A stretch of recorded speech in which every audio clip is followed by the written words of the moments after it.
各位朋友，電影《監獄來的媽媽》由於胡編亂造、欺騙觀眾的善良的情感，遭到了中國網友的集體的痛斥。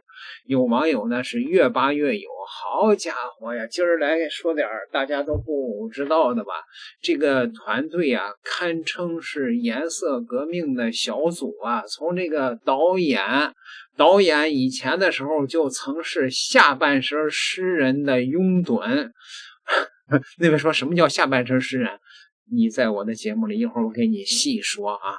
而且呢，這個導演不僅拍了這一部這個監獄的電影，還拍了一部巴基斯坦囚犯在中國服刑的電影呢，現在還沒上映呢。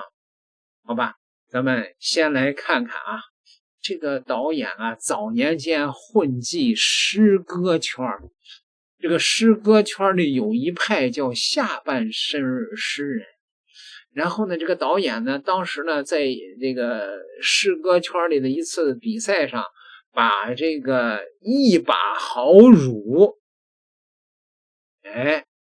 什麼叫一把好乳啊？大伙儿明白了道理了吧？把這首下三滥的詩歌給弄成了大獎了。咱們先看看这是誰寫的吧。這個詩歌從肉體開始到肉體為止啊，下半身的詩歌，這位叫沈浩波的這個詩人，這個長相看着就很詩啊，寫了一把好乳。他一上車我就盯住了，胸脯高聳，屁股隆起，真是讓人垂涎欲滴啊！我盯住他的胸，死死盯住那鼓胀的胸啊！我要是能把他看穿就好了。這不是流氓嗎？這不就是世間嗎？這不流氓嗎？他終於被我看得不自在了，將身邊的小女兒一把抱到胸前，擋住我的視線。嘿，我說女人，你別以為這樣我就會收回目光，我依然死死地盯着，這回盯住的是他的女兒，那張翹翹的小臉。嘿，我說女兒，別看你的女兒現在一臉天真無邪，長大以後肯定也是一把好乳。這典型那個電車痴漢流氓，這竟然能稱為是詩人，因為他確實是夠詩的，是吧？褲襠裡詩，這就是這個電影的導演追捧的詩人。你說這個導演能是好玩意兒嗎？你以為他只拍了這一部的監獄的電影啊？不，還拍了一部《囚徒》呢。將在2030年上映，說片長82分鐘，講述生活在中國的巴基斯坦人偽造空難死亡記錄騙取保險，因此鋃鐺入獄，在經歷獄中生活與出獄後的困境，他需要一次自我救贖。在真實的監獄中拍攝，由真實的囚犯出演，他還在中國找了一個外籍囚犯拍電影。2030年這回上映不了了，反正這小子可能會被抓起來了，應該上映不了了。你看了沒有？找了一個巴鐵的囚犯你看是吧？這還有廣告呢。這個導演他說這個他特別喜歡監獄題材，不是比如說《肖申克的救贖》，他說《肖申克的救贖》的核心意象是什麼呀？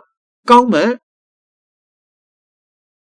不是，咱也不知道他这我覺得他應該是弗洛伊德的這個信徒，是吧？反正凡事都離不開那排泄，下半身嘛，下半身凡事離不開下半身，是吧？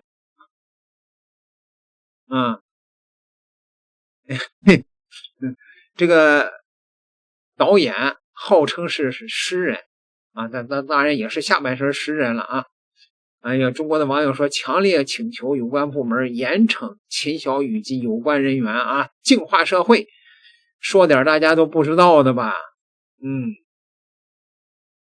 這個監獄裡來的媽媽呀，編劇是上海交大媒體與傳播學院的副教授蘇靜媛，他特別擅長編寫社會議題，跟導演秦小雨是老搭檔。秦小雨導演的《囚徒》也是蘇靜遠寫的，监制是吳飛越，畢業於上海交大，目前擔任大象夥伴影業的 CEO。制片人是蔡庆增，畢業於上海交大，目前擔任上海交大影视文創校友分會的秘書長。蘇靜遠加吳飛越加蔡庆增，這三個人呢是上海交大的校友，也是上海交大文創校友會的成員。這部電影就是該校友會創作的，目的是为了發起犯罪女性重生的社會話題，其中吳飛越是組織者，也是最重要的一位。根據貓眼電影的數據統計，吳飛越跟導演秦小雨合作了5次，跟蔡庆增合作了7次，跟蘇靜遠合作了2次，跟主持人汪涵合作過4次。這也是汪涵宣傳這部電影的根本的原因。這群所謂的藝術文人道貌岸然，他們隨便找了個犯罪女性加入家暴仇恨的話題，構述出一部荒謬的電影去國外獲獎，然後再拿到國內賺錢，把中國的影迷當傻子糊弄。幸好國內的觀眾心明眼亮，扒出了老底兒，要不真讓這群玩意兒糊弄過去，還發財了呢。各位，那麼這個電影裡邊有這個學心理學的也出來扒了。心理學家認為說這個女主角不正常啊。聽了秦小雨說的這段話，立刻就能判定趙小紅此人絕非善類啊，是壞人中的壞人吶。秦小雨說，我先後跑了10幾所監獄，在女子監獄採風時接觸到的監獄文藝隊的服刑人員，我挨個問大家願不願意接受紀錄片的拍攝，絕大多數人都拒絕了，他們害怕曝光後給家人帶來負面的影響，留下污點，只有趙小紅非常爽快地答應了。你細品這份爽快，把旁人的猶豫襯托的既扎眼又扎心。絕大多數服刑人員本能的第一反應是什麼呀？是恐懼，是羞愧，是害怕讓家人再添一道恥辱的烙印，是中國式親情裡深入骨髓的責任感。可是這個趙小紅偏偏反其道而行，眼睛都沒眨一下就往前衝。一個缺乏正常的羞恥感與負罪感的人，在法律心理學和社會認知裡往往是危險人格，最模糊卻又顯眼的信號燈啊。相學上說顴骨高，殺人不用刀，但是這個趙小紅的顴骨也高，殺人也用刀。你把他的真實經歷和後續的發酵的事件對齊以後，你的冷汗立刻就下来了。2010年法院2審裁定他犯故意傷害罪，致人死亡，判了15年，剥奪政治權利5年。判決書寫的明明白白。事發只因夫妻因為知床瑣事拌嘴，無任何的家暴的報警記錄，親屬鄰居證言都證實夫妻關係正常。那麼秦小雨導演究竟是怎麼遇見他的呀？2018年，他以拍攝監獄紀錄片的名義是向司法部門申請進入陝西女子監獄採風，審批通過以後，不僅違規拍起了商業劇情片，而且還讓這個當時仍在服刑期的罪犯搖身一變成了準國際影后。一個因為瑣事爭吵持刀殺死丈夫的人，被精心包裝成長期遭受家暴，最終不堪忍受怒而反抗的悲情的母親。這就是趙小紅為何爽快的答應的真正底色。普通人進了監獄，最想做的就是藏起來，讓時間冲淡罪孽，這輩子再也不被任何人認出來。可他偏偏願意主動站到鏡頭前，他太需要一個出口了，一個能把故意殺人包裝成家暴反抗，能把刑事罪犯洗白成勵志女神的出口。服刑期間拍商業片，這已經踏碎了中國的法律底線。而他在这出戲裡邊還樂在其中，演那個被命運虧欠的受害者。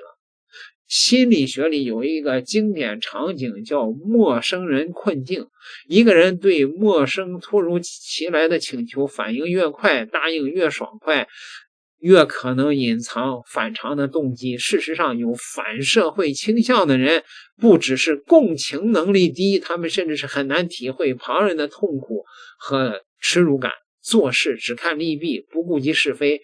趙小紅之所以在所有的服刑人员中跳出来，不是因為善良大度，而是因為他敏銳地嗅到了一個求之不得的天賜良機——洗白。電影拿下了聖塞巴斯蒂安電影節的最佳主角獎银貝殼。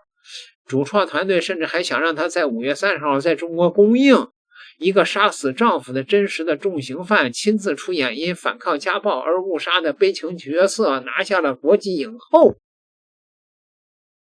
說不是要全盤否定藝術的創作、虛構和表達啊，這叫什麼創作呀？這叫肆無忌憚的司法對抗和情感的欺騙吶！可笑嗎？更可笑的是，一直鬧到现在，公众才发现，原來這起殺人案的死者的丈夫根本沒有家暴過，一個被故意殺害的普通人在電影裡硬生生的被安上了施暴者的罪名，而且全中國的男性還要在輿論裡替他背鍋。這個趙小紅啊，是有着一種骨子裡的壞。當一個人的行為完全背離群體最基本的道德本能和羞恥的本能，不要急着感動，更不要急着美化，他爽快的背後是一套精於算計、不顧倫理、無視他人苦難的冷血的邏輯。朋友們，這個你是不是越想越毛骨悚然呢？這全員都不是他娘的正常人，你說他們要在中国搞起這種顏色革命來，想想就冒冷汗吧。点個訂閱，咱們下期再聊。